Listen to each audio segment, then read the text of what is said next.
The evidence is clear. Hospitals reduced to rubble, civilian neighborhoods destroyed, and innocent lives lost. Across the globe, respect for international humanitarian law is in crisis, threatening the very humanity that these laws seek to preserve. This is not an abstract issue. It is one that impacts millions of lives every day, and one that costs hundreds of billions of dollars to recover from. This month I visited Lebanon, Syria, Israel, Gaza, and the West Bank. I saw so much suffering, so much rubble, so much devastation. What is important in the face of this misery is not who wins or who loses. What is important is that a human life is a human life, and that every human being deserves to live in safety and dignity. I met people whose lives are irrevocably changed because their rights under international humanitarian law were disregarded. The same could be said for millions of other civilians living through armed conflicts in the Democratic Republic of the Congo, Ukraine, Sudan, Myanmar, and elsewhere. I want to thank you for convening us here today to discuss the importance of international humanitarian law. You opened the 79th session of the General Assembly under the theme, Unity in Diversity. This is precisely what the Geneva Conventions represent, a universal body of international law ratified by every state, striving to protect a minimum of shared humanity. The core principles of international humanitarian law transcend national constitutions, borders, religions, and cultures. Yet, what we see is a seemingly limitless tolerance for death, destruction, and dehumanization. If we continue this path, where does it lead us? We are already seeing wars without limits, without regard for human dignity. We are seeing deepening divisions, rendering the struggle for peace harder than it should be. International humanitarian law is not meant to prevent wars, but to contain excessive deployment of force.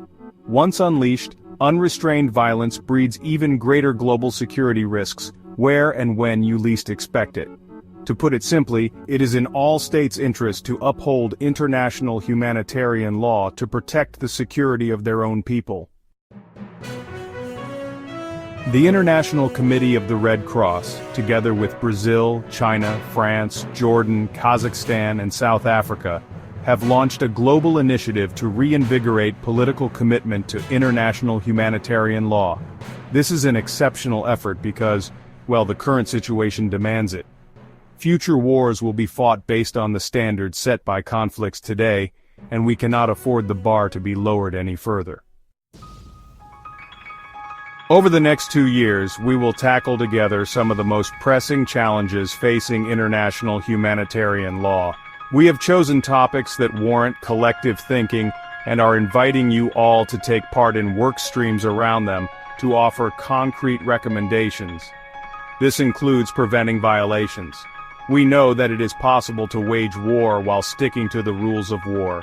Let's build on good practices, learn from one another, and strengthen our collective commitment to prevent systematic violations of international humanitarian law. Protecting hospitals and civilian infrastructure. Hospitals, homes, schools, and essential services are protected under international humanitarian law. Despite this, violations occur too often and with alarming disregard.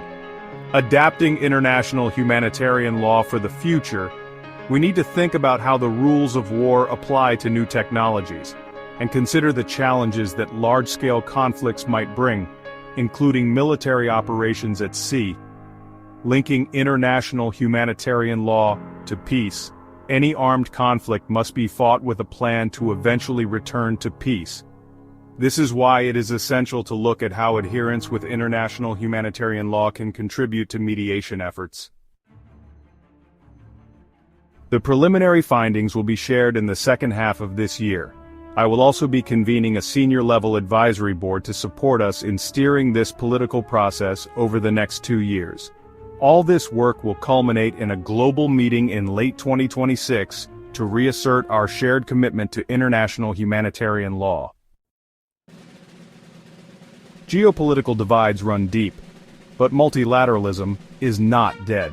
Its backbone still is the United Nations system. This initiative is not about politicizing international humanitarian law, but to cut across traditional silos and elevate international humanitarian law to the level of a political priority. International humanitarian law is not transactional. The responsibility to uphold and preserve it is equally held by all states in all circumstances.